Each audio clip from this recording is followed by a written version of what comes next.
I'll call to order the Finance Committee meeting for Tuesday, March 3rd at 6 p.m. Let the record show that all aldermen are here except for Alderman Crawford and Alderman Benyon. I was thrown for a second. Under unfinished business, we have PL 15-26 by Mayor Sherman, which is the budget for 2026-2027. And Alderman Crawford is here, so I can show that. And, you know, I think, people wonder, you heard a lot of numbers.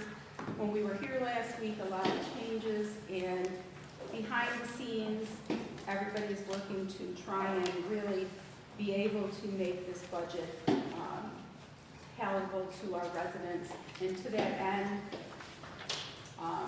working collaboratively with the mayor, that there's been a number of changes. You know, part of them have been interfund transfers. There was a duplicate entry, and so we actually saved, we made some adjustments in that. We actually were able to look at $125,000, which was in reserve for interest, which was an overestimate, and back that out. You might have heard us talk about the airport payroll. We were able to reduce that by $65,000. There was an overestimation, and then in the water and sewer fund, we've been talking about, did I get all that right in there? Okay. We've been talking about the fee it costs the city, which is a significant amount for the, to be able to do the credit charges, right? And that, like every business that we go to for the most part, those businesses are passed along to the end user usually, and it will significantly decrease, and we look to have about a $30,000 savings there. We also, the mayor and staff did a water interfund debt service reduction of $9,751. So just to give you some idea of where we're at now, she had given me, that brings the initial tax percentage from 18.69 down to 10.82, and we are just at the beginning. I want to say that. So as the aldermen have had input and talked with the mayor, and the mayor has talked with her staff and everybody involved, that we have been able to, because the goal is to be able to have a tax rate that's reasonable for residents and preserve the services that we have, right? So anything you want to add to that, Mayor? No, that's pretty much it. We were happy to see that reduction, and you know, as we go through this line by line, this is exactly what the point was of how we're doing the budget with this new software. We start at a number that obviously is unreasonable for all of us, and so during each hearing we talk about the different line items, the different departments, and tighten those numbers up, make sure that all of the numbers are accurate. Again, you know, this will be the only year that hopefully we say this new software is a learning curve, but I think we're getting a really good handle on that now, and any of the items in there that do not look accurate, we research it, and then we get the final number of what it should be, and this proves that it does work. This process is working, and hopefully each hearing will produce more and more savings. And I want to say thank you for the new budget and for the highlighting, so that it's one of the things we've asked for many years, so that we could quickly be able to see where the changes were made, and so we are very appreciative of that versus us going page by page and line by line. So thank you. Okay, with that in mind, we still have a portion of DPW to get through. And Dr. Stray, it is on you. We are going to start with parks. All right. So yeah, we're moving on to Budget Center 7110 Parks. I guess going back to what we were doing last Thursday is we'll just talk about the lines that have substantial increases. There is a substantial increase here in the 100 line for personnel because we did add a person to parks, a laborer to this workforce. And correspondingly, I don't have the updated streets, so I'm looking at the screen. There is a reduction in overtime.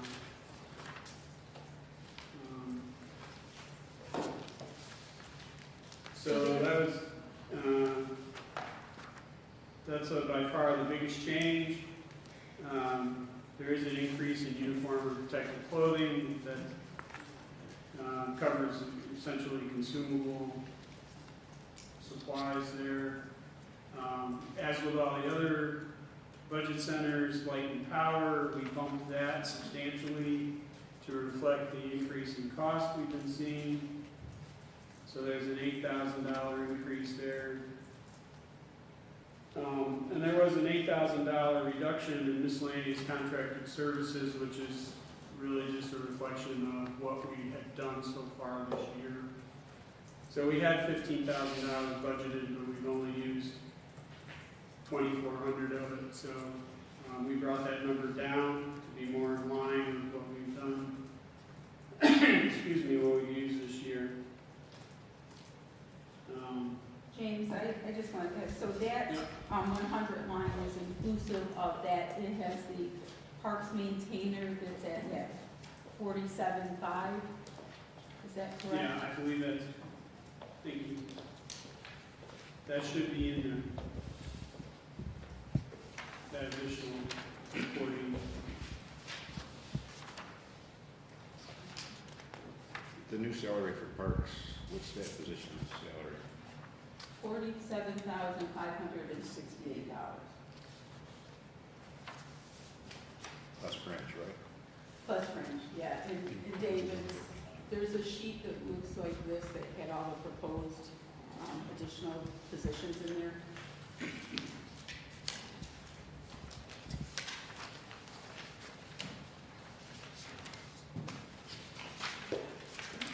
And that's also inclusive of the summer help, the four part-time parks for a total of $35,840, correct? Correct, they should be on that same one.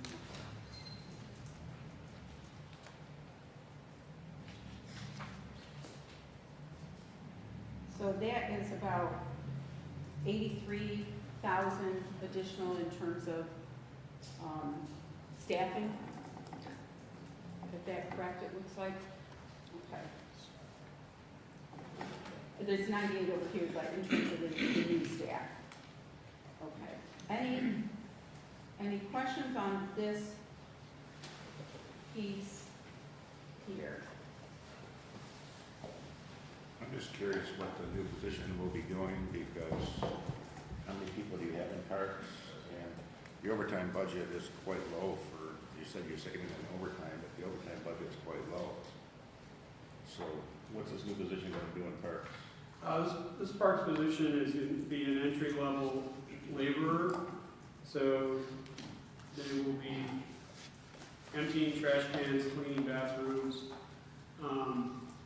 probably working special events just as to doing straight labor, you know, positioning traffic control or fencing or whatever. And frankly, taking some heat off our existing staff so we can tend to our parks better than we have been doing. You know, we've talked a lot about trees in Oakville Park. We have a fair number of ornamental things, ornamental beds and whatnot that aren't getting a lot of attention. Also in Oakville Park, we would like to address the hillside, which if we get that done, that's, you know, an additional labor that we'll need to maintain that.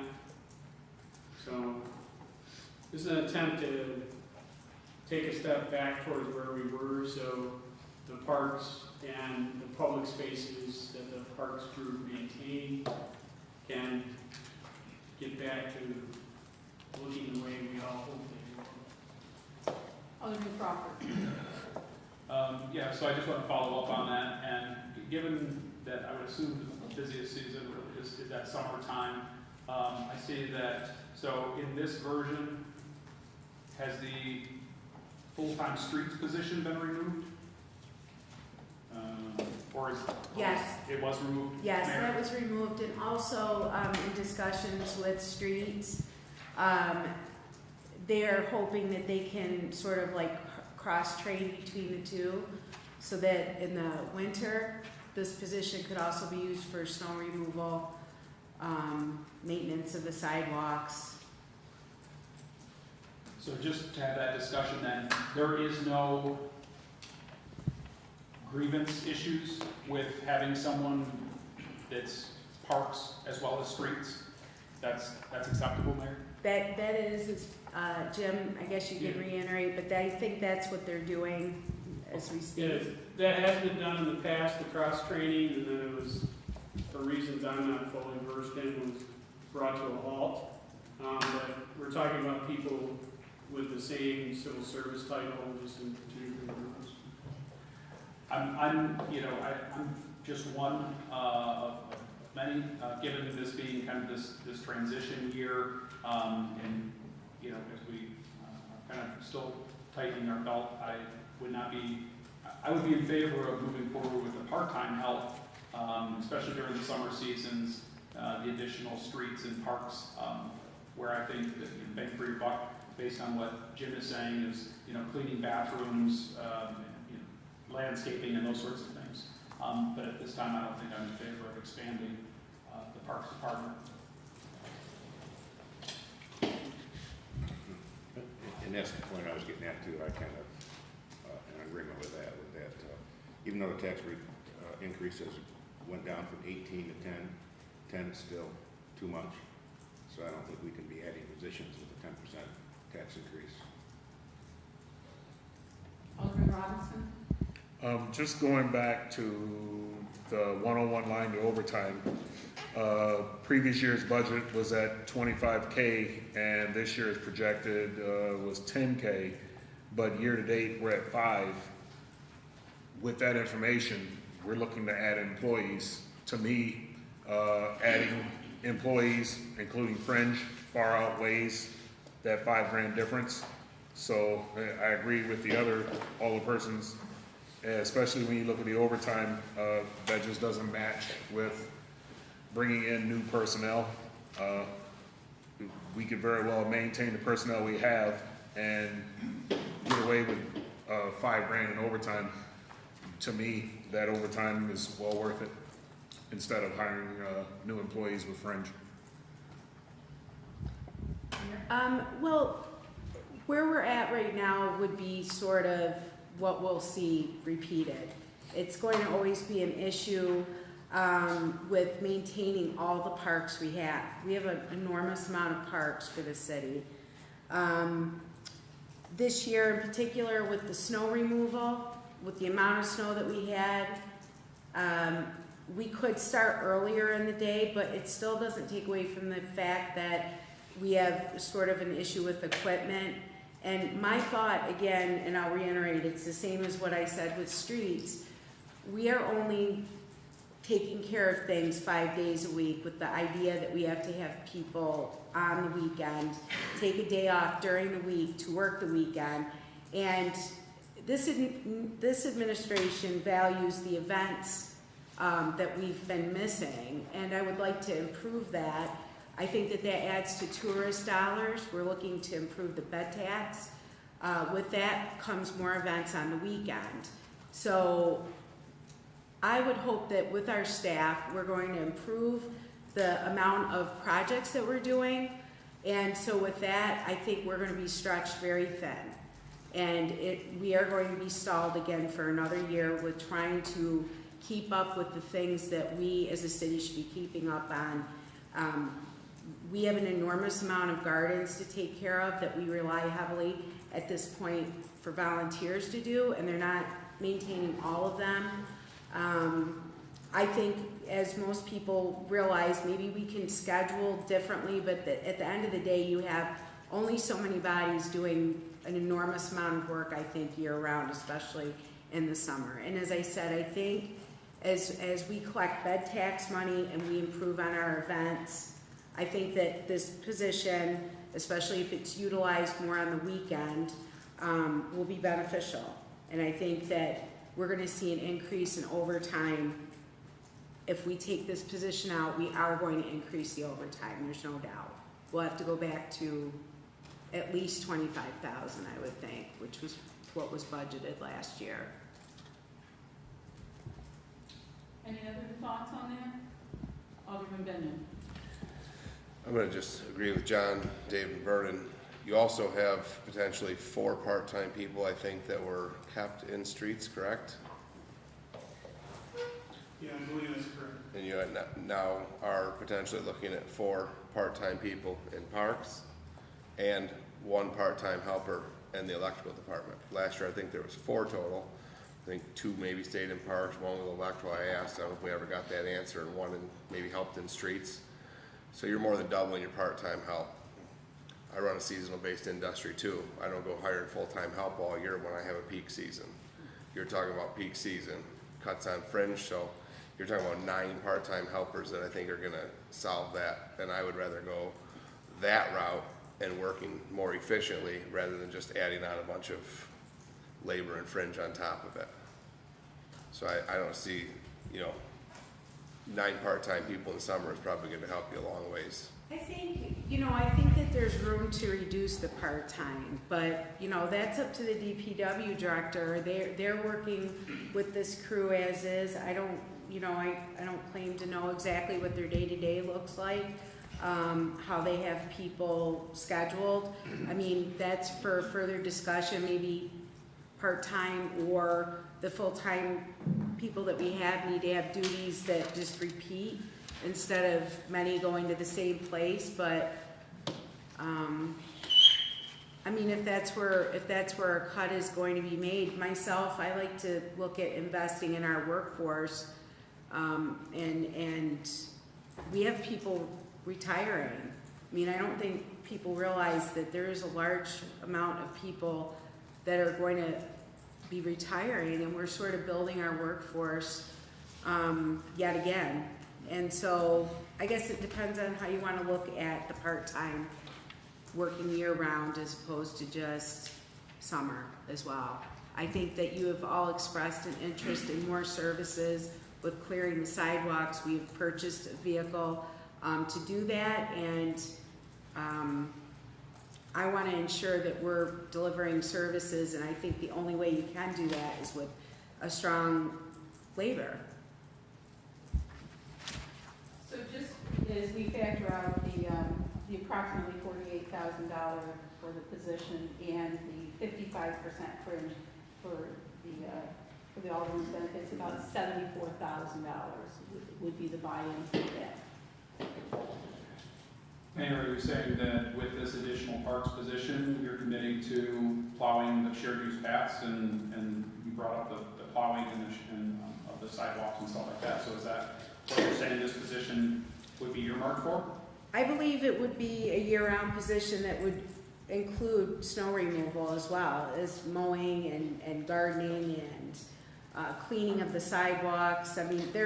Let's face it, we're all living here and we see what we're lacking, and obviously it would be I would hope that we will eventually get to a 7-day work week with a position, at least one position being a permanent weekend position, and this one would be a cross-trained position. Am I correct, Jim? Oh yeah, it's definitely the cross-training position.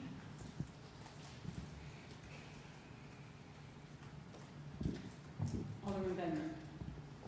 I'm leery on it's a cross-trained position, because when we've asked for things in the past, it's been, that's not my job.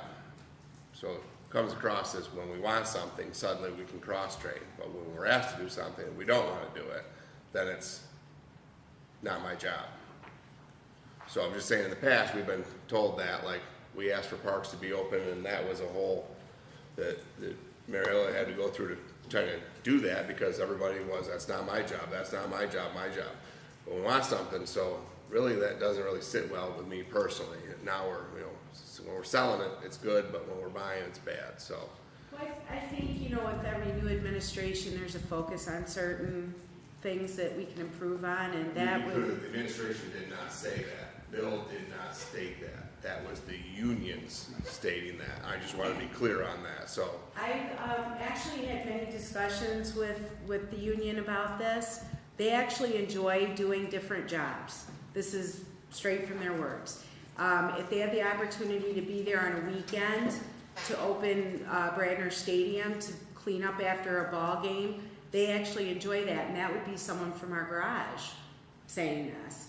And I think that the idea is they are going to share in different duties, and they like to, in fact, change it up, which is exactly the word. So I can't speak for what was discussed prior to me, but I know from my conversations talking about the 7-day work week, the fact that we would have a person permanently with a crew that is ready to do flexible scheduling, different job duties and descriptions. I can't think of two opposite things, working in the garage and then opening up the ball field for a baseball game. Those are completely different that they are willing and actually asking to be able to do. Correct me if I'm wrong, Jim?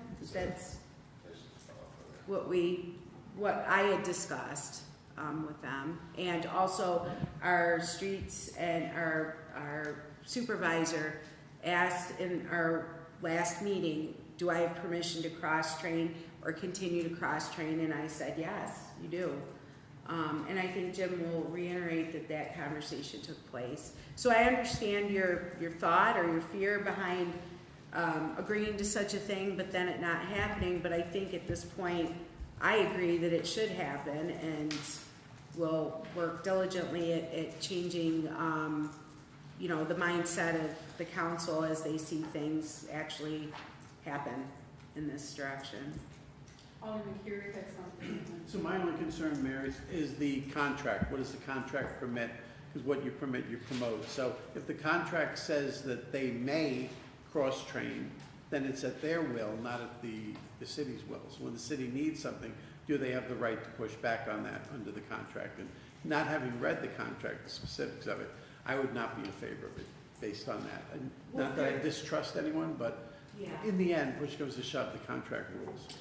Well, I think I will defer to you, Jim. I know that we've discussed this prior to, and I have actually talked to the department head, or the supervisor, and the fact that they do in fact cross-train, and they also do duties within the department that aren't necessarily what their day-to-day job descriptions are. Right, so it's not so much in the contract as it is the civil service job descriptions.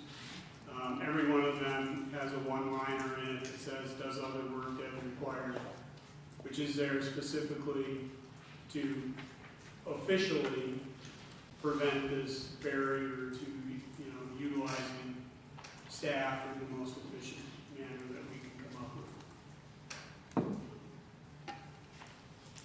So, well, Alderman Anastasia, did you have something before? Yes, the other thing I'd like to elaborate on is, I was a union president for 12 years where I worked, and I controlled the logo. So, I would like to hear it from our union president here, and if he or she can't answer that question, CSEA provides what they call LRS's Labor Relations Specialists out of the region office. And those are the ones that file grievances and improper labor charges against the company that they're working for. So I would want to hear it from the union's mouth itself that they're not going to file an improper practice against the city. Because where I work, I know that's the first thing I would do is file a grievance followed by an improper practice. So I would like to hear it from the union itself, because that's what they're here for, to advise us and get it right from the horse's mouth. Alderman Crawford. So, got a question, and it's just, it comes down to, I guess, a change in practice over the last few years. And I could get on board with expanding the personnel if there was really an increase in demand for the position. So what I'm talking about is, for the last number of years now, we've gone to an outside contractor to do the vast majority, if not all, of our mill and pays. When I first got on the council, it was proposed that we were going to be doing most of that in-house with our own streets crews, stretching the CHIPS dollars further by engineering and designing and mill and paving. We went, I think we went 50-50 with the town of Olean on a street zipper, and that was a large dollar purchase. And so for a while there, under Bob Ring, we were doing that in-house, which really helped to stretch those CHIPS dollars. So those streets guys were out there milling and paving entire streets. Maybe about 4 years ago, 5 years ago, that has changed to just hiring a contractor, whomever the contractor that wins the award. They don't mill and pave as many streets as we could have done internally. And so if that's the process, then really the streets crews are focused on addressing potholes and patchwork and things like that. I don't personally still see the additional need for even a cross-trained position. But if there's something that is in interest of this junior civil engineer position, filling that to give the engineering department more capability to do things in-house, like bringing the mill and pave back into the city, I might be in favor of it at that point. If, again, we're going to just help to make sure that our dollars go farther and we're able to get more streets done. Thanks. Alderman Benyon? No, I was just gonna ask when Mayor was explaining that they said that they look forward to that. You're saying that they look forward to that on straight pay on a weekend shift, or they look forward to doing that on overtime dollars? Because there's quite a difference on their willingness. I believe most of it's in lieu pay, that they plan that ahead. I can look into that further, but, yeah, that would be the argument that they would look. But really, if we're taking it at face value, the conversation was, it's nice to be able to do something else. That is exactly what he had said to me, expressed to me. But we can absolutely have that clarification. And, all good discussions about it. And moving forward, I think our workforce should generally look at cross-training as a positive thing for the city. And, I plan on pushing for that, encouraging that, I guess I would say, because this has already been expressed to me that they in fact are doing this. So we will get clarification on that, because I think that would make a difference in your decision. And I have one thing before. So we had talked about before, and this is where Dave will probably give you the correct word, not just shift differential, but if you're working out of your scope of your job, working out of title, will that increase the cost related to that? That would be one of the things that I would want to know too. Mm-hmm. If it's going to do that, then it increases the overall cost too. Mm-hmm. And then I also have thought about that, and if they aren't working overtime, I guess it's a planned cost regardless, depending on what you're crossing the job duties with. But obviously overtime and out of rate pay would be costly, but I think we're talking about maybe overtime as opposed to their straight time and the duties in which we're utilizing literally an employee and the jobs that are required depending on the season. Alderman Robinson. You might want to let him go first. Yeah, I just have one follow-up. We were talking, you guys were mentioning that we bought a piece of equipment that's snowplow sidewalks in the business district. I mean, I remember we had this conversation and we were talking about it, but I think we asked for a cost analysis and how much that was going to cost the city. And I don't think we finalized, and maybe I'm wrong, as a council, that we were going to be in agreement to have the city shovel the downtown business district. Because last I knew is, we make sidewalks 8 feet wide now.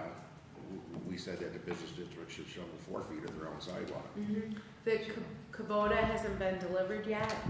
I just had a discussion with our garage supervisor this morning, and so I think that's fair enough, we need to do a trial run, of snow removal with it, if that indeed is the equipment we had in mind. So, without kind of, it sounds like there's a lot of hesitancy to add another projected, about 74,000.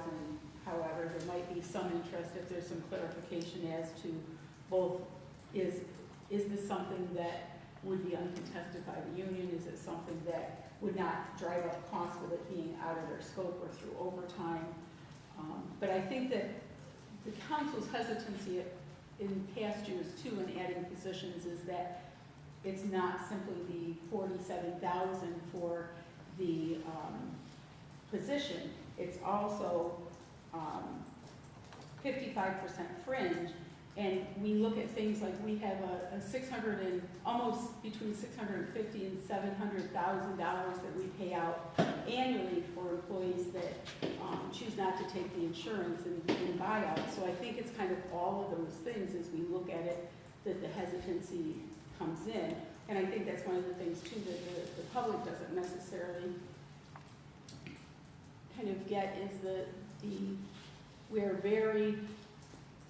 we have a lot of employees and a large percentage of our budget is our employees' benefits, buyouts for insurance, which we're always encouraging as we go forward for unions to take a look at that because our buyouts exceeds any major company that Vernon will attest to that we know of. So I think that's where some of our hesitancy, because it's not just this one cost, it's a larger cost, and whether or not we can sustain that. I was going to say that anybody knows. You're fine. I just wanted to, because we've been, yet again, we started a council meeting on this and we've spent a half hour on one line. I think, just to reiterate, we're looking at adding to one department 8 part-time personnel, 2 full-time personnel at a total of roughly $170,000, $175,000.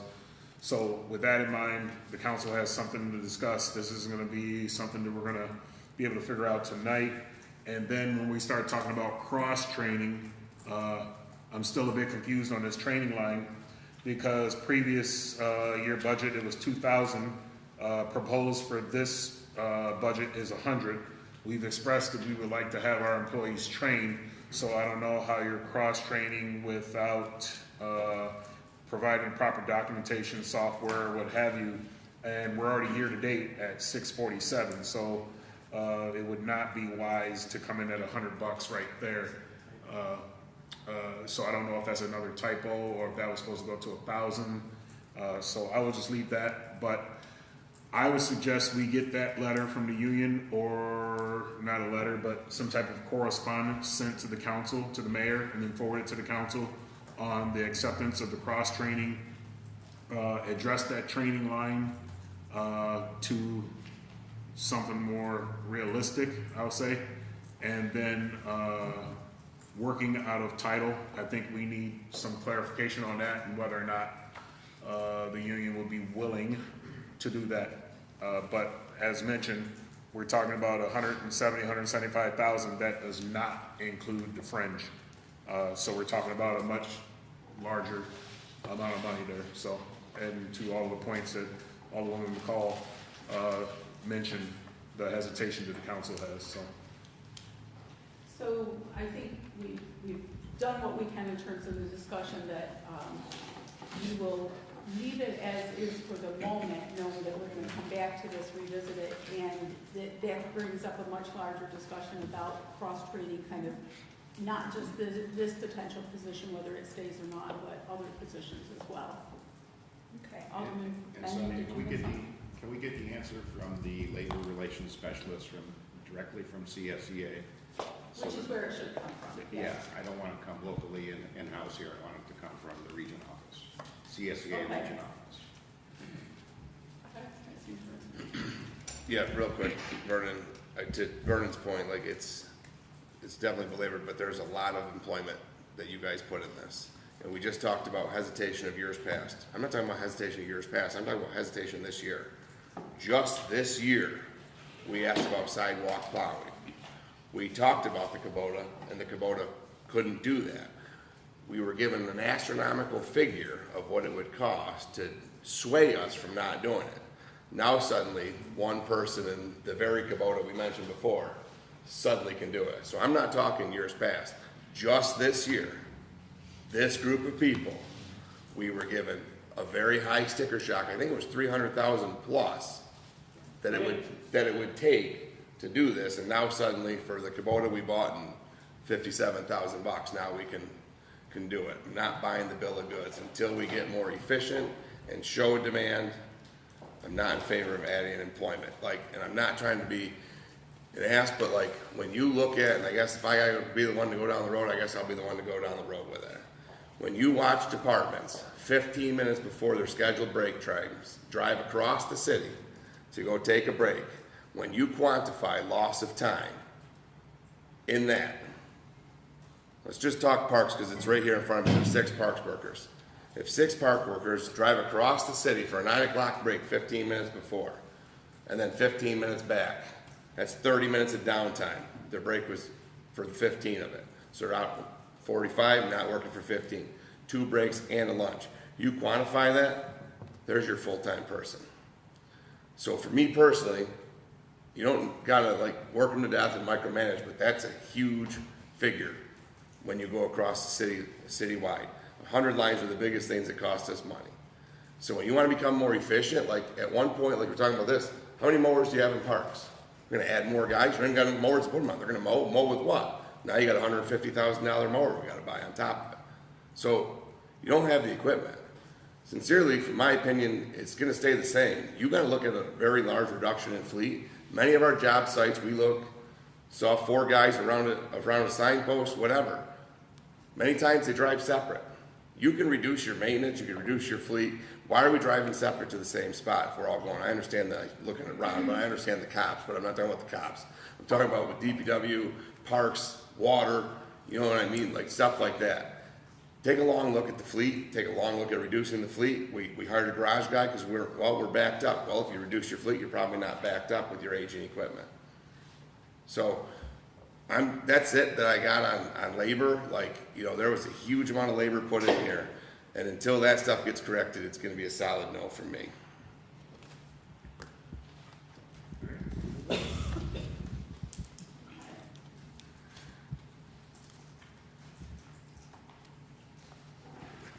James, what is our next section?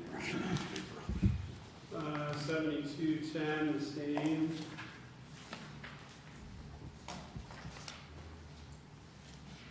Which, obviously dovetails with parks, doesn't have any labor, and has a significant increase in light and power, reflecting the electric charges, and a couple of small adjustments, fuel for heat and contracted services. So other than the cost of electricity, it is pretty much unchanged. So just for all of us, we had asked that Lens and the city add, and thanks Jerry for actuals, and what we were looking for is the actuals for what is basically the time period between the budget and the end of the year, to compare it to the previous year. So with the idea that even given the fact that we had an historic, we had a freeze on purchases and stuff, that, when we look at the actuals for the previous budget, it was about $4,000, and year to date, we are at about 18, so you can see that we're already would technically be above that that number if we had held to the 15 or 20,000. Does that make sense? And why we added that? Now, having said that, we also would probably benefit, and I know I talked to Alderman Crawford also about this, and Alderman Benton, is to look at kind of what those last quarters were for the last couple years, to have a comparison, because last year we had that spending freeze.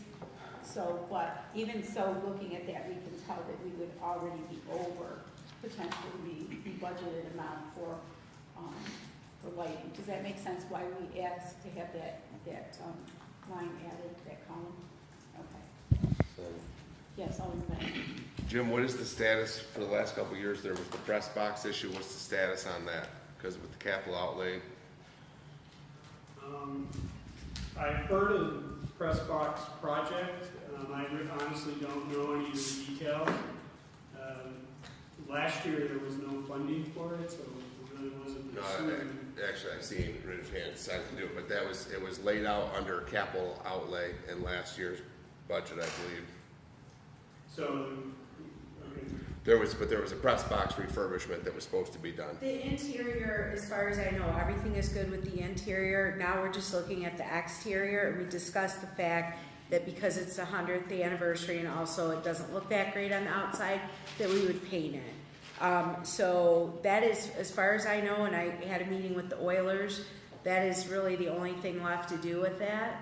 And we were even looking at maybe getting like a sponsorship to paint it. So, I mean, the 5,000 that's in there, I would assume is not attributed to the press box. Is there something else that I wouldn't know, Jim? If there's something maybe with, Well, it's just, there's always things in the stadium that we're working on repairing and basically putting back together.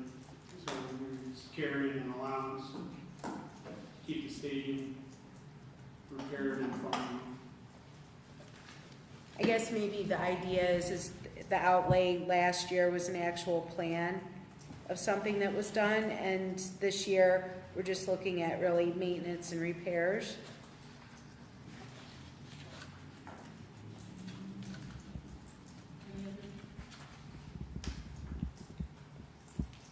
Which we could tighten that number up if you'd actually like us to assess it and take a look and see if there's anything. But as far as I know, everything inside the press box is done. There isn't anything more to do. So I think what we as a council would like is to see that the businesses that utilize the stadium, that we don't lose money on. Yeah. And if we make a little money, then we can reinvest it in the upkeep. But it would appear that historically we have probably not broken even by the time we look at the field repairs, by the time we look at the upkeep, the lights, staff to turn the lights on and off and such. So I think that's part of what we have had concerns about in the past. And then we would also, this is kind of separate aside, but as we get towards how we bring in revenue, like to be able to utilize that more. I think, I had a meeting with the Oilers, and they have stepped up their league, so to speak. And so maybe with that, a discussion can come about with what they charge. It's very low, which is nice for the community, but maybe we need to look at that differently. They are really very proud of where they're at as far as the league goes, and the teams that will be coming in to play them, which, they were happy for the city in that fact because, we hope that will be people coming here to stay in the city. So maybe next year would be a better year for them, and maybe they can raise even the admission rate, which then in fact would help maybe increase the cost that we charge, or, that's definitely open for discussion with them. They are very happy that we're excited for them, and, I, for myself, would like to showcase the fact that we have this baseball team better, market them better, and do more things together as a community to sort of like open that door for more collaboration with what they're doing. So, Alderman Crawford. So compared to our revenue, the projected revenue, obviously our revenue is pretty small for the stadium. So the Oilers pay something, correct? yes. Currently, and does the school pay anything for the football stadium? Historically, no. It was a shared use agreement. When they asked before, I think that's what Bill had said it was. Okay. Yeah, football is So, I mean, well, I guess, I think I would like to revisit that, I guess. I mean, if you take a look, just given utility costs alone, you know, almost $35,000 to light, power, and fuel for heat. And, you know, I'm not suggesting that we're looking to gouge the school district, but we all pay school taxes too, right? And it's probably about double what our city taxes are. And so if they, you know, if there was something to be able to contribute towards offsetting and defraying the utility costs of the stadium, given the maintenance that we do for the football, you know, stadium and the football in the fall and then baseball in the summer, I would ask the administration to consider reaching out so we can help to offset some of these costs. Do you have a way to track the 100 line attributed to like what they work doing a stadium event?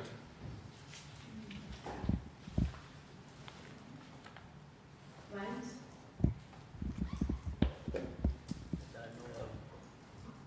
We could do that moving forward. Well, if I could, Really, at the end of the day, I think what it is people that are on our staff in parks that agree to open up the stadium, and it may even be someone from the garage, from what I'm understanding, or they kind of open it up to the different divisions within.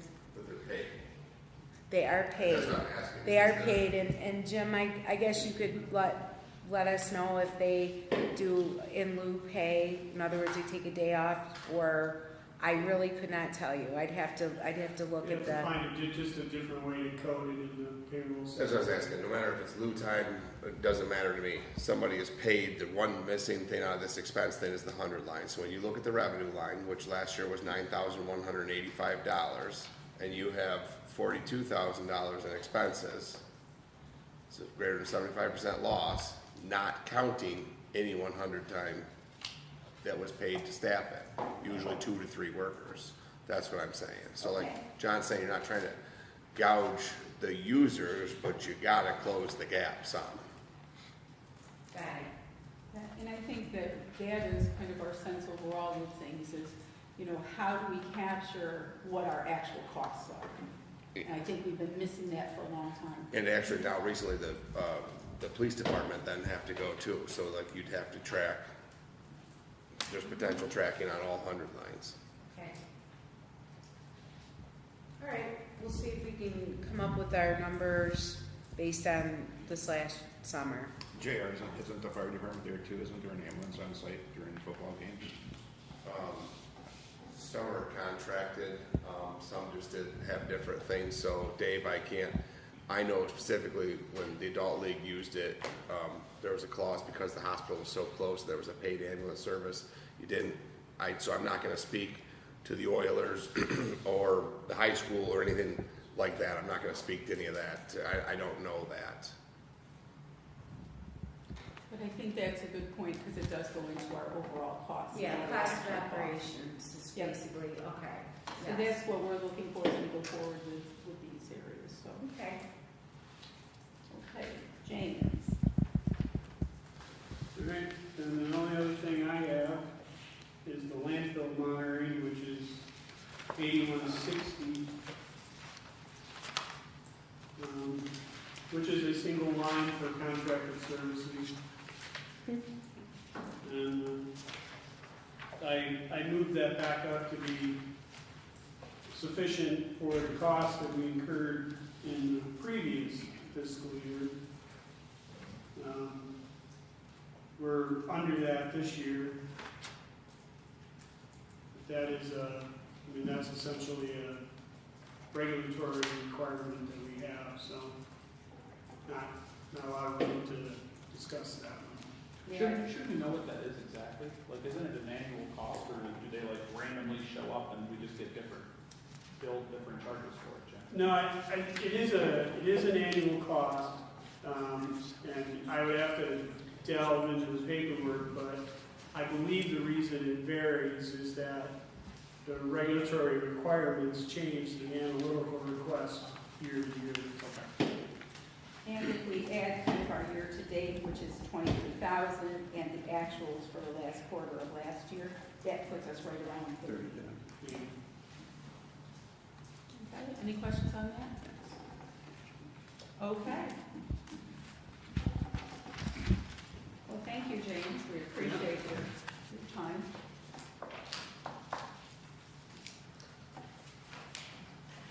And then we have Chief Richardson. Okay.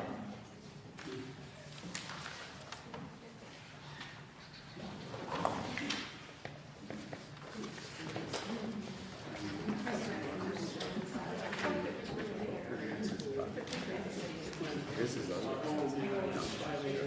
Yeah, his, if you look at, his actually, if you look at, see, it's okay, it's actually down 165.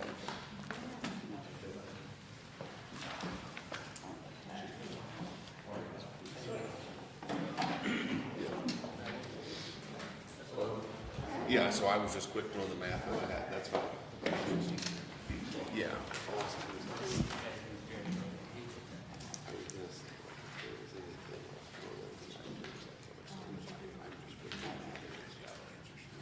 That's fine, I just.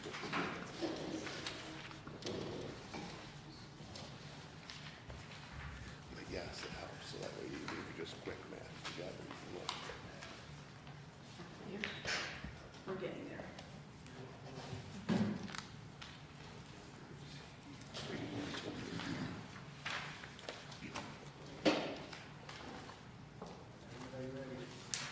Ready? Are you ready? Okay. We're ready. All right. So with the 100 line, we'll get reimbursed. We have the new hires on that line. We'll actually get reimbursed if we were to hire all 6 of those. They're covered under the grant. We're not required to hire them this year. We have 5 years to use them. However, my thinking is I'm going to lose, well, we're going to lose at least 3 or 4 people, probably by July, including myself. And if we need to send at least 3 people to the academy starting in May, because right now we're at 35. With the grant, we should be at 40. I'll be leaving. Captain Marshfelder will be leaving. Captain Wind, at least 3 of us will be gone, so that would be 8 positions we would be down.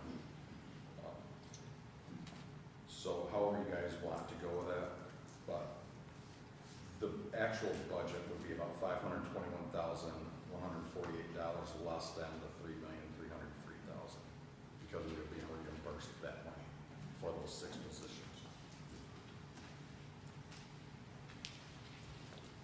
So I think that we've also wanted to have new hires in the training process prior to, expecting somebody to retire and that. So I think that that's been a practice that we've encouraged and that you've done and that it's worked.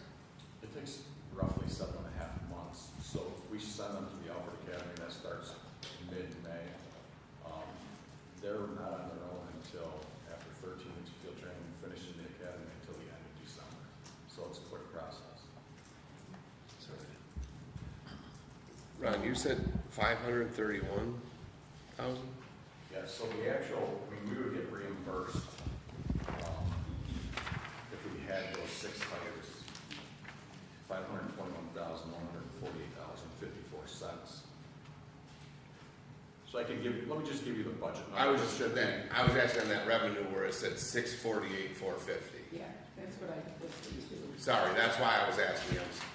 On 25, that's what you're looking at. Where at? On page 25, it says police revenue Oh, grant yeah. reimbursement. I'm going off of mine.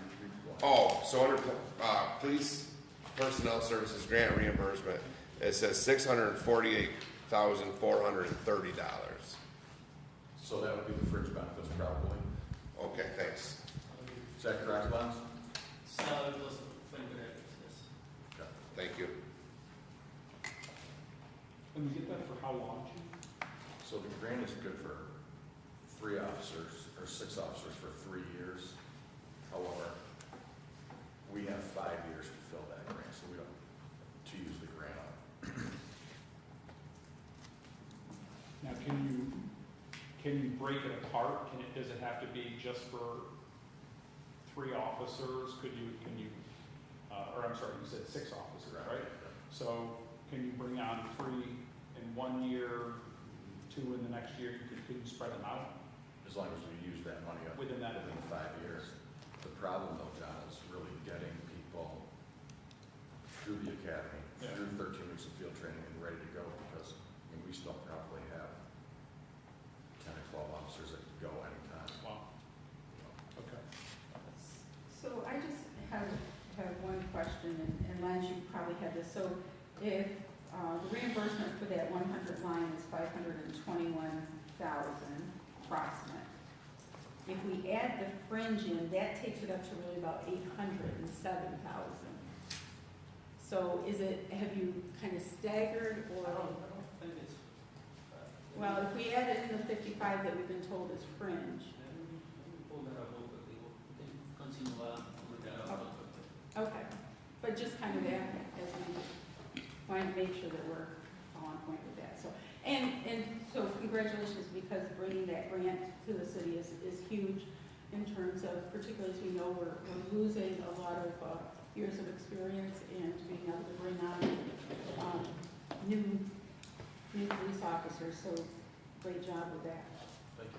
Are you short-staffed right now? But no, we're actually, because we reduced from 36, which we've always had 36, we reduced last year, we cut two positions, so we're at 34. Right now, Sergeant Cashmere, his last day is March 9th, and when he leaves, I'll be at 35, so I've hired 2 within the grant.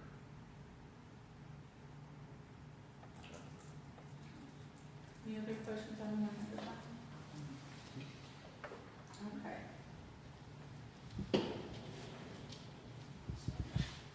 So Sonia, the salary for those 6 would, where I'm coming up with the 520,000 would be $63,663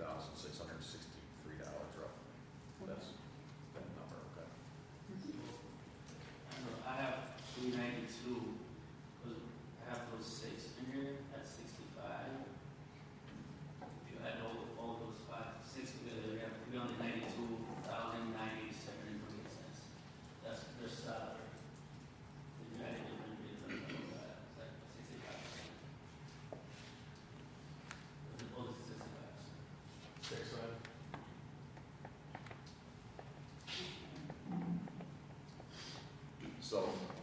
So my actual budget, I'm sorry, Lance.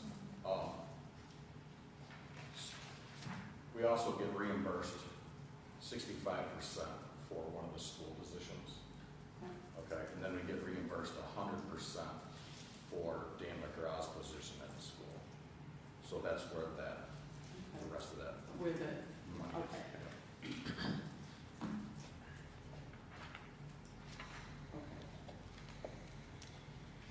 Any questions on that?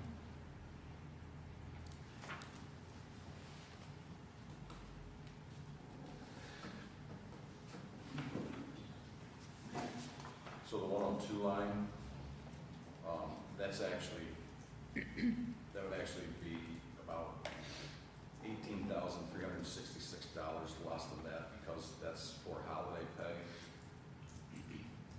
And that would be reimbursed, that as part of their salary also, the grant, the officers that would be on the grants. So the actual number for 102 would be 139,994.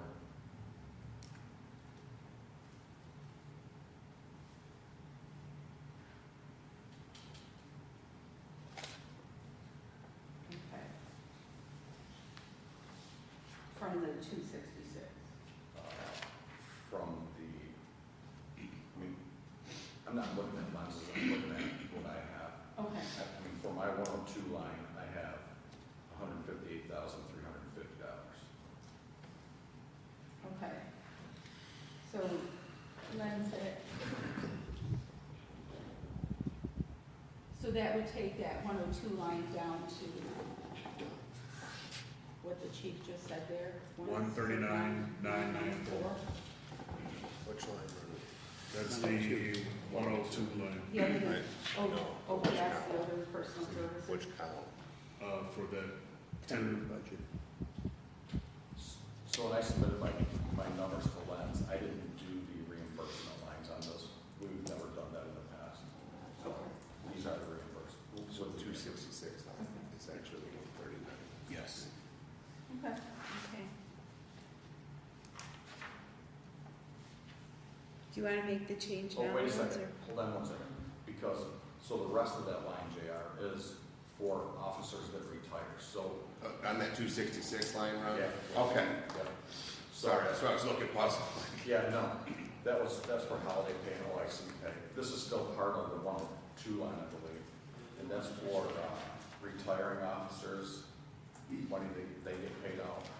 So if you get paid for all of your holidays, whatever holidays that you accrue, and so you accrue vacation from the year before. So I didn't take any vacation this year. I've already earned 5 weeks of vacation last year, starting January 1st. And now if I work until the end of December, I would actually have 10 weeks of vacation that I could get paid for. Or any leave time, or any holidays that I've accrued. Okay, so that 139,994, and then plus this buyout time, that's where you're getting the 266. Okay. So start that one through. Alderman Robinson. Just a quick question, Chief. You said that you would qualify for 10 weeks. There's no cap. So there's a cap, it's a 5-week cap. However, I earned my 5 weeks of vacation the previous year. I earned 5 weeks of vacation till December 31st. If I didn't use any vacation, and I didn't use any vacation this year, I could have 10 weeks of vacation. Let me try to think here. So the previous year, if you didn't use it, usually there is a cutoff date for the next year to where you have to use that time, or you're allowed to carry over X amount, usually not the full amount. So usually you can carry over 1 week. 1 week? Yeah. Okay. So I earned that time last year. Like last year, I didn't use all my vacation. I'm carrying several weeks over this year because, I'm gonna retire. So. Okay. Same thing with other officers, your leave time, your holiday pay, all that. And we calculated last year that one of the officers would leave, captains, we didn't leave last year, so we have extra money in that line from last year. And we calculated another officer may stay until December, and he left in June. So it's just kind of a guess, really, as well. So historically, I think with looking at budgets is that is listed as like a liability, if you will, because that's debt carried, if you will. So I do think that we should have an overall idea of what currently, because that is money owed, if you will, right? So we should know as a council, I think, what that stands at, because I think that theoretically, that's, that could be a huge cost to the city. To me, it's like looking at a NFL team with dead cap. And that is money that we have to pay regardless. So it should be, I think it should be accounted for differently than the way we're doing it here. Maybe that's a NICOM question, I don't know. But yeah, if there's gonna be money owed, and especially if it's gonna carry over from year to year, when money is normally encumbered back into the fund balances, then this money needs to be allocated differently. You book it as a liability, so don't you, Lance? It is in the financial statement, if you look at the absences, there's lots of passports on, you'll see that in there, so. Okay. I don't have the financial statement from me right now, but it's in there. I can get the page, tomorrow. Okay. So, as far as that goes, you're supposed to, predict or record expenses when it's incurred. So if it comes down to a likelihood. So if you believe that there's a strong probability that an individual is going to retire, then you need to record that expense in that year that it is is likely to occur. The flip side is Len's doing the correct accounting to record it on the liability side until that is finally paid out from the city. So unless you get something contractually that stipulates that, you know, whether a union employee has certain set time frame that they have to make a decision by to announce when they're retiring, you know, I mean, They only have to give us 30 days. they don't have to give it 30 days, right? So it's like, you literally, that's what's the crux of forecasting or budgeting, right? When people get upset that you miss the mark, whether plus or minus on expenses or revenues, that's why it's a budget, right? So you can't force someone to retire, so you do the best you can on these situations. So we're back to that full amount, the 266, 786, that stays, correct? It's not going down to 139, 994. That particular number was for something else. It was a part of, right? That was Part of, yeah, He part was of saying, it, okay. yeah, he was saying that 139 was that chunk. Yep, That's the, That's that what would, confused too. that would actually be the number that we would be at with the Okay. reimbursement. So the Without the figuring for a retirement with the accrued time. Yes. Chief, just to bump back up, just that one line there is, you know, if we're potentially looking to expand and use the grant to bring on board multiple new officers, do you think it's feasible that we're going to see an increase in overtime, or would that potentially? So it said prior year 2020.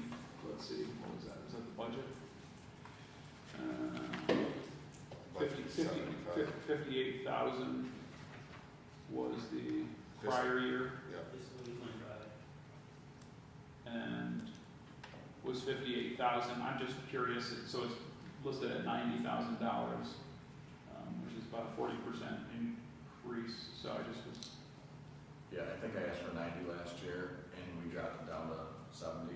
okay. You know, with the increased officers, maybe what we're telling you less than that. Okay. I really don't know, depending on what, we have some major situations, we have a lot of court time.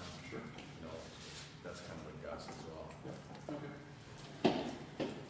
So ballpark, usually we're kind of in that area.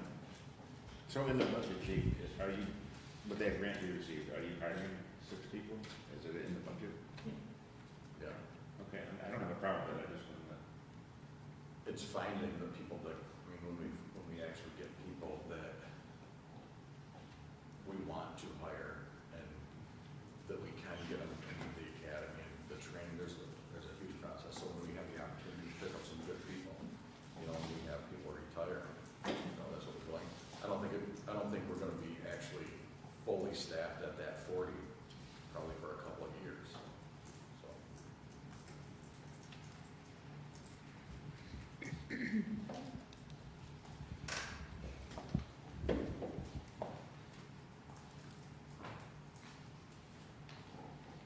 We have the 103 line now. Yes, So court security, that's roughly 3 officers, $29 an hour for an average of 260 hours a month. That's about $90,480. That's completely reimbursed by the state.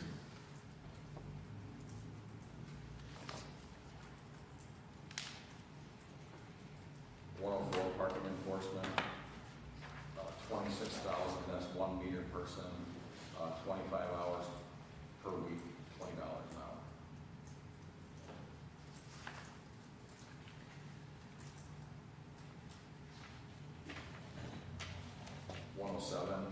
Is the crossing guards, we have 2 crossing guards, $35 a day, 40 weeks per year.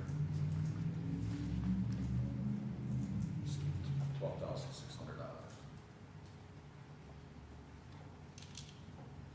The school reimburses that or not? No, You know, we had that conversation, I think, in previous years. yeah, the city pays that. I think it's another opportunity to have a conversation. station. On Oh, Len's, what's the corresponding revenue line for the court security? So, JR, may I say something? Yeah. They're way behind on paying us. Christine actually talked to them a couple weeks ago to find out why they're not up to date on the billing, so. We've billed them. To comment on that, we got all the payments cut up till January this year. Okay. The middle of the payments are. They were behind. Yeah, They were behind, but they cut up now. 3330.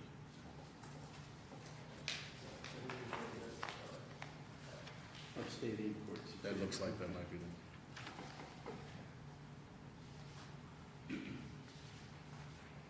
Thanks. Yep, thanks. 108 is the records maintenance matron, 61,760. That's contractual. 110, the special patrol officers, 5 officers at $29 per hour for the schools. Eastview, Washington West, and Olean Middle School, 1,440 hours roughly a year. That's $125,000. That's entirely reimbursed by the school.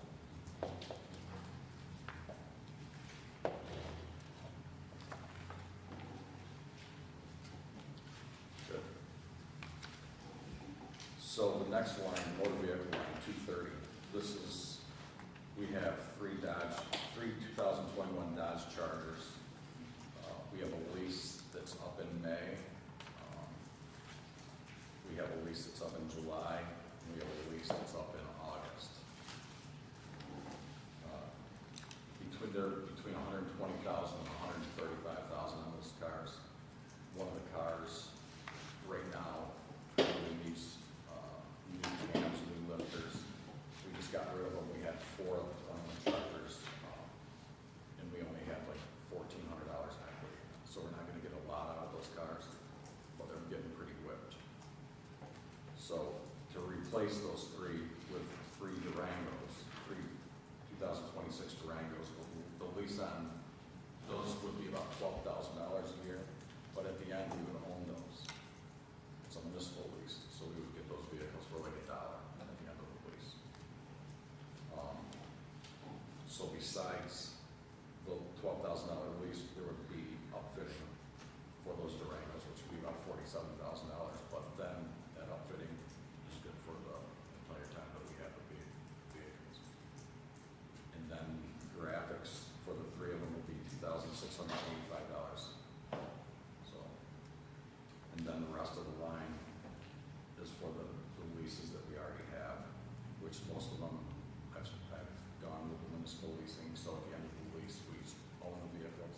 So, you know, we own these Chargers. They could go to the airport, or they could go to the water department, or wherever.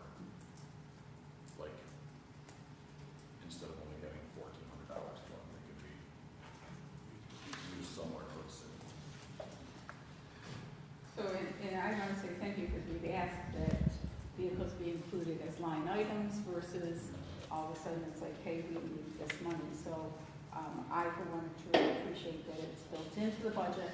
And I like the idea that, you know, if we own it at the end, instead of turning it in for like next to nothing, if it's still usable, as we're looking at our fleet management and maybe not having to purchase other vehicles that could be used for around the city or something, that to me makes a lot of sense, as long as it's not cost heavy in terms of repairs. So the turnaround time on these vehicles is, it's wild. If I could get them in June, well, I got one of the Durangos in June last year, but because the outfitter is so busy, we didn't get it actually back until probably the end of October. If I know that we're going to be able to commit to how many other vehicles, and I can let the outfitter know, he'll get us in early and have us all 3 vehicles, if we're going with 3 of them by mid-July. So just something to think about. With your increased officer count, do you expect an increased vehicle count though too? No, I don't. Okay. That would be fine.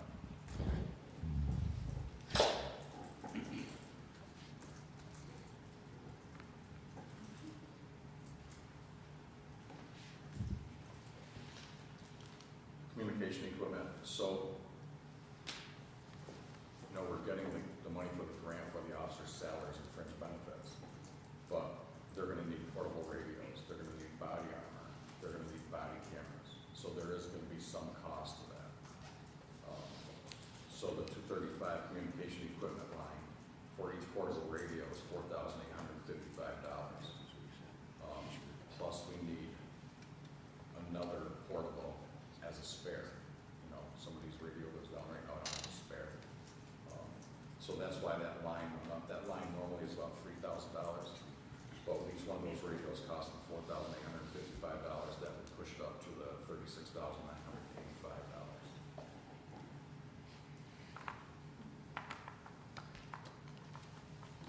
Okay. Okay. 245, public safety, that's $1,500, that's the same as it has been for probably several years. Other equipment, 250, that's the same, $6,000. That's for, you know, different stuff. Tear gas, batteries for lights, for weapons, distraction devices, just a lot of SWAT team stuff. Body worn cameras, so our grant expired last year. We talked last year about that line was gonna go up quite a bit. And everyone, you know, we need body cameras now. Once we have body cameras, and it's, you know, that's kind of an expensive program, but we need it. So including the body cameras for the new officers, this would be about $39,000 a year. And, you know, we're watching for grants for that. If something comes out, we're gonna be on that, get a grant for that. Yeah, I just was wondering if there might not be a grant to kind of tie in cameras with body cameras, because we also know that that went to the cloud storage to be able to look up if you guys need to go back and look. I just wonder if there's not something out there to kind of tie some of those things together. Because what we've been told is it's a lengthy process. If you guys want to go back and look at footage and stuff, it's a challenge. It is. The body cameras, they work great.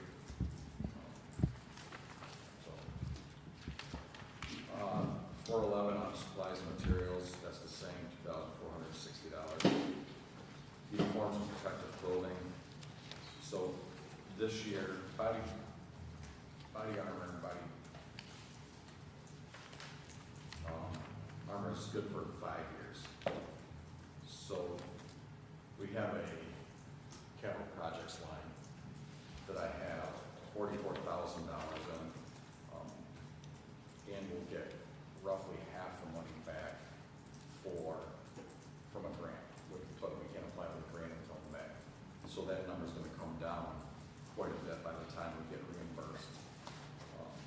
And when it comes in, we will get reimbursed for the special police officers at the school. The school will pay 100% for their body armor. And I'll try to give it to the court and try to get reimbursed from the court too. That's not a guarantee though. That also includes $28,900, which is contractual for uniform allowances for all the officers.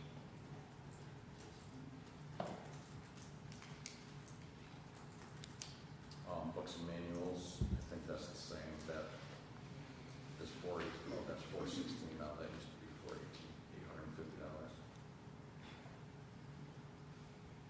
408 other materials and supplies. That's up about $1,560. Last year, the insurance company actually wanted us to start doing 4 ranges a year. This budget is figured for 3 ranges. That includes taser cartridges, ammunition, everything for 3 ranges. Right, that includes the rifles, handguns, targets, less lethal.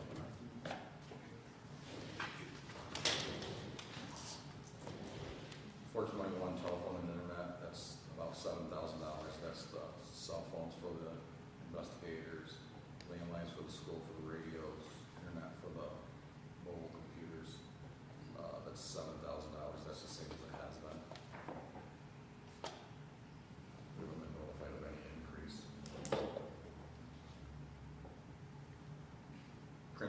that's the same, that's for parking tickets, appearance tickets, forms. That's $1,000, it's $441. $442 is for the copier, service plan for the police copier, that's the same as it has been, $1,400.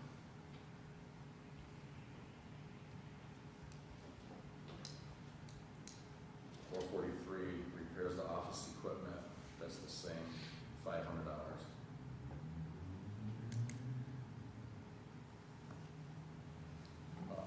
$444, repair to other equipment and property, that's for the fingerprint device, radars, units, Alka sensors, etc. That's the same as it has been, $1,000.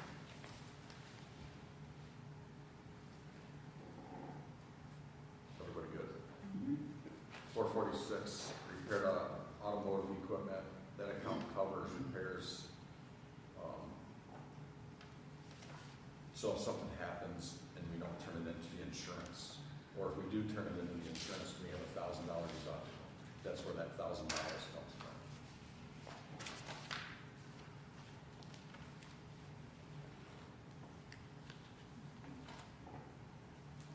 So 440, other contracted services, that went up a little bit. Some of the services went up a little bit. And when I hire people, we have to do fingerprinting, we have to do physicals, we have to do psychological evaluations. So I had to add a little bit in for the people that were looking to hire.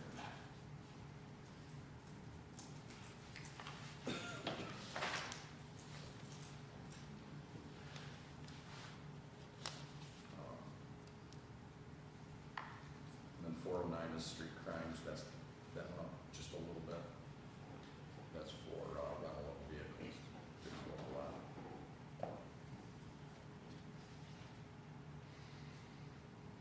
Travel and training.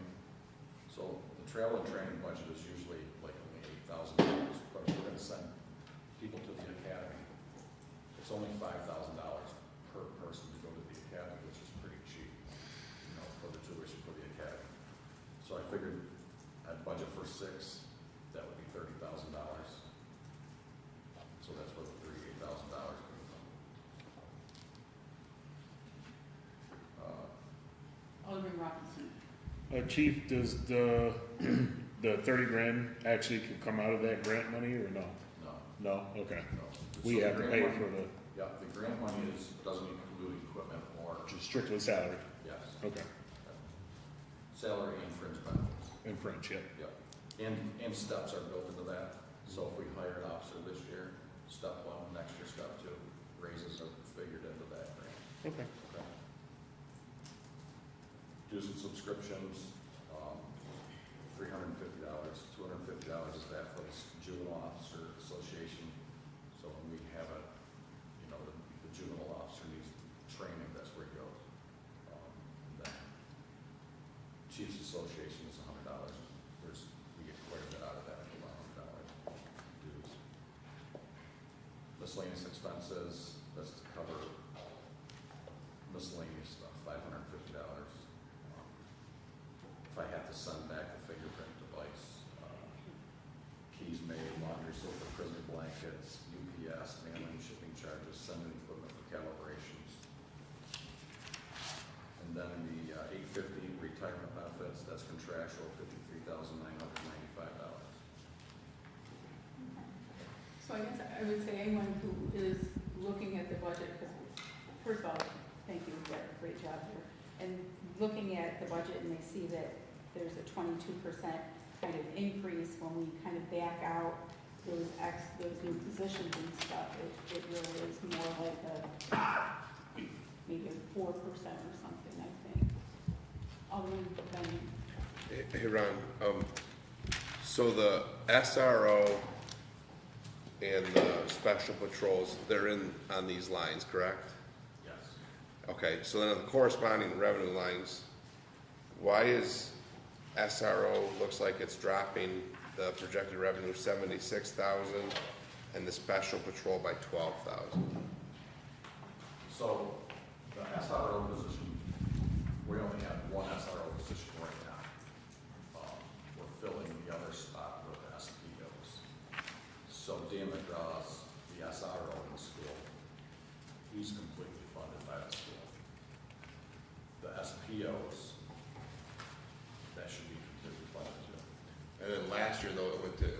2 SROs, right? 1 and 1. But right now we're short staffed, so we can't fill that second SRO spot in the school. So we're filling it with SPOs, which are retired officers. And so if you fill that though, then you would expect that reimbursement to go over your projected, because right now you're projecting it down, Yes. correct? Then they would, if you fill that, then they would owe you more reimbursement. We would get 65% of the other SROs. Okay. Yep.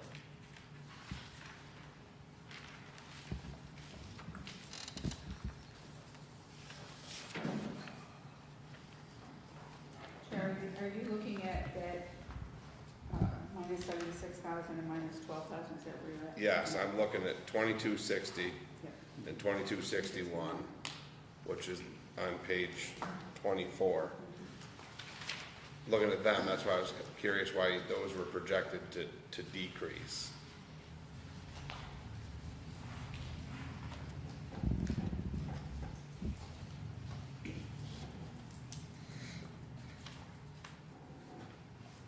What page are you on, Jim? I'm on 24. We're right all the way down towards the bottom, around third and fourth one up from the bottom of that page. Yeah, I don't know, I mean, the SPOs are fully funded. The SRO for one position is 100% funded. And like I said, if we fill the second one, it would be 65% funded, so it would cost the city some money to have that other SRO in there. And then the cost of the city, though, you've already projected in the 100 line on the expense side of it. Yes, I mean, that officer is filled whether or not, I mean, if we have enough people, then we could send an officer to the school. It's already funded. Yep. So we would actually get money back, is what you're saying. Yes, that's what I'm saying, and that's why I was asking why it's projected to go down. That's what I was just trying to figure that out. I don't know, I didn't do that projection. Excuse me?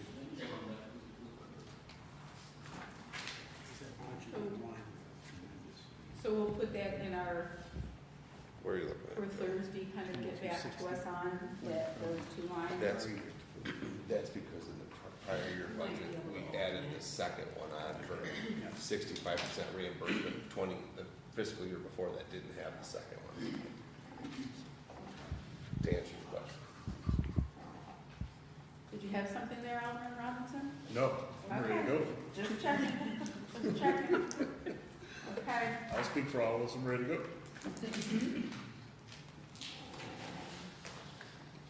You gotta go to dispatch. Yes. We should, So the 100 line for dispatch, the increase in that would be contractual. I think they got a raise last June. The 101 line covers for shortages, sick time, vacations, and holidays. That's 20,000. That's a guess, kind of an educated guess from the years before. We're over on that line right now. By the time this year's budget is up, we'll probably be about $12,000 over is what I'm estimating. So we'll probably realistically be at 32,000 on that line. we're looking at the line that has, The 101 101 in And- dispatch. overtime. yeah.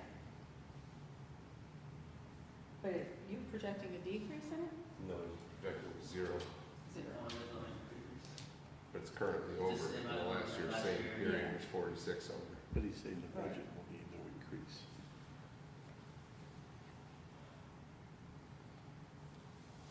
But the one below that, the 102, has an increase of 420. Yeah, and I'm not sure where that number came from, the 22,697. Mm-hmm. And I didn't see that number until I just got this tonight. My number, the 102 for dispatch should be $3,822. So, I don't know if when I gave Lens my numbers, maybe I punched in the wrong numbers, but that 22,697 is not right.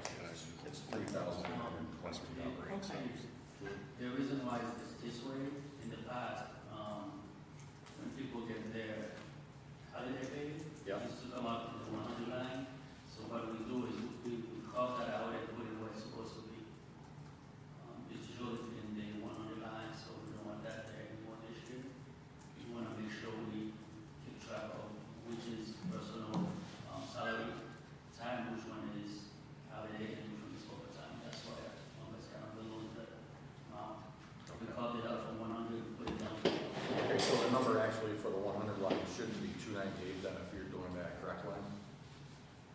Because you're just moving that down to 102. So what is the 100 supposed to be? So you're saying it should be more like 277, or, yeah, okay. Okay, I wasn't aware that we were taking that off from the 100 line. Okay, I mean, it's just moving down the line, really. The numbers are the same. I'll check with Christian on that tomorrow. Okay, sounds good. I didn't see that 22,000 until when I got this budget. So it's broken up the same way that the police department is, right? So like the extra pay for holiday pay and stuff like that is uses on that 102 line, right? Other personnel service. Yes. So that's just kind of doing the same It is, thing. yeah. You're just moving the extra pay down their lines? Yes, that's correct. Yeah, okay. But it wasn't taken out of the 100 here. Yeah, can Correct. you verify that, I Lance? will verify that tomorrow. Christian. Yeah. So I think that happened probably since while I was off. Yes, correct. Yeah, While you are out, yes. okay. And then 411 up, supplies and materials, that's the same, $300. Uniform items, that's the same, $1,000. So dispatch, they need a new radio, a portable radio also. We had radios that were about 15 years old, or maybe older than that, which we were able to use for quite a while. And we went digitally recently, so we communicate better with the county and just, it was time to kind of move. And the old radios won't work now for dispatch, so that's why that line went up $4,856 for another portable radio for them. And sometimes we, you know, when we have a problem with radio equipment, it's expensive. The company comes out of Jamestown. So.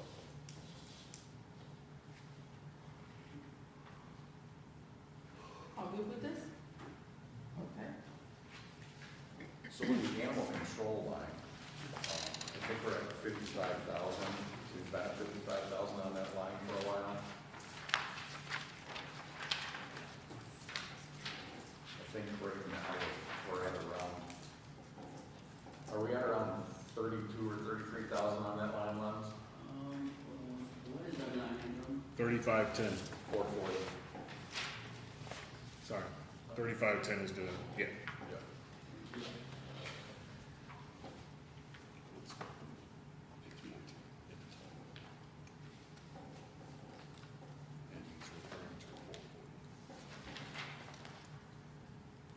I think we could probably take that down to 45,000, so we could probably reduce that by 10,000 if you.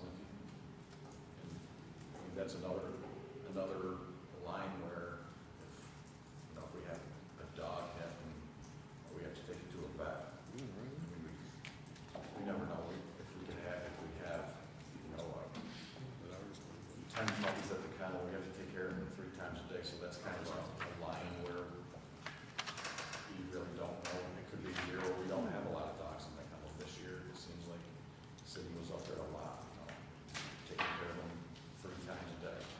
Do we, Where's that page? do we break even on that, chief? Do we? No, I mean, the revenue line that I have right now is probably $7,000. We're on something different here. Our report looks a little different.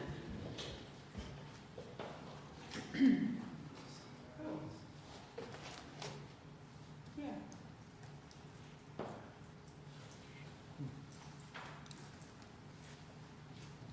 It was totally different info. Yeah, I think it was different to me.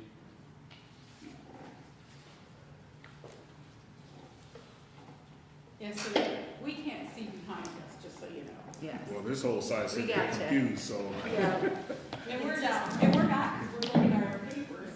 okay. What this is showing is we're currently year-to-date $32,213. Yes, and it looks like, so what we've been doing then is kind of comparing, so if we looked at the actuals for that kind of, the last kind of quarter or so, that brings you up to like 48,000, a little bit over it, so, I mean, 50 seems almost on point, unless you think we're gonna decrease the use. I don't know. Yeah. No. I mean,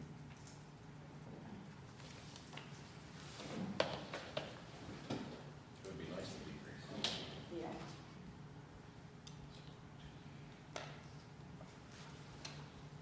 Well, the SPCA is working on a whole capital project, so. Yeah. Okay.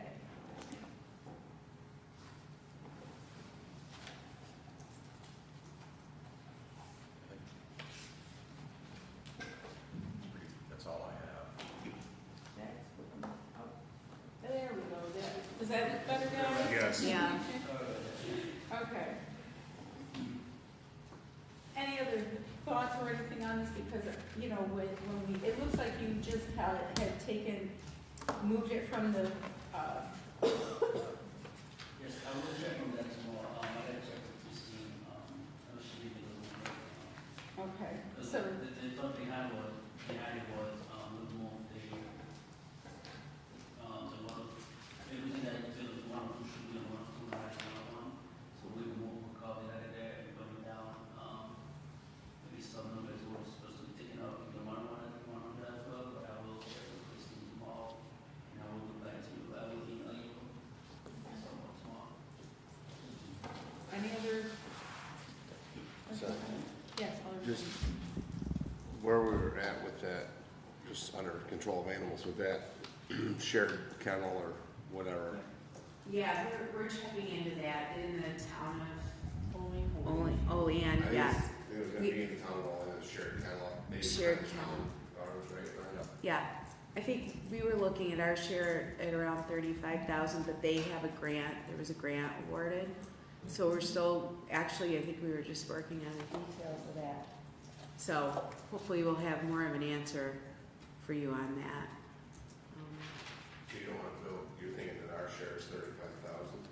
That's what it looked like, yes. I think that's the way it was posted.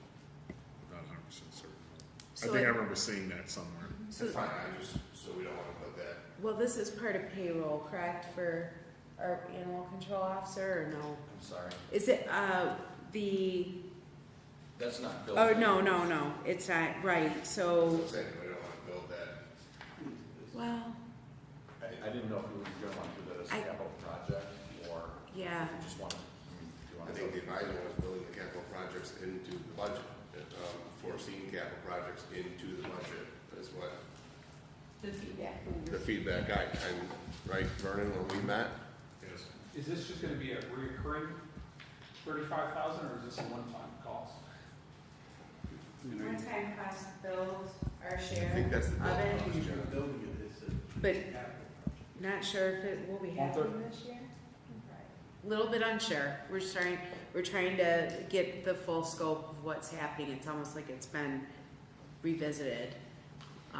So not sure if we're gonna even have it in this budget year. Guess we'll have to see. So then, could you think that you could take that down, what you tell me, Joe? 40, you said 45, take it down to. We could try it. No, I just was gonna say, that just leave it as it is, so you have something in there, rather than trying to find the full 35.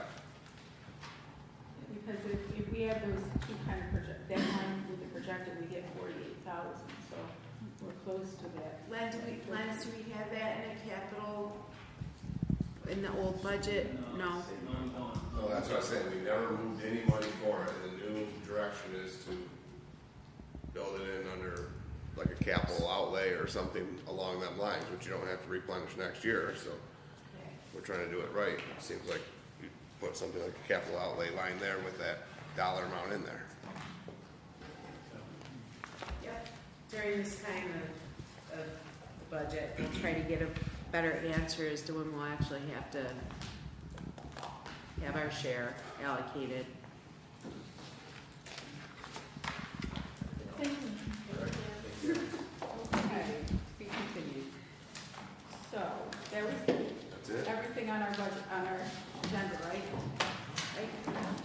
Still got time for dinner.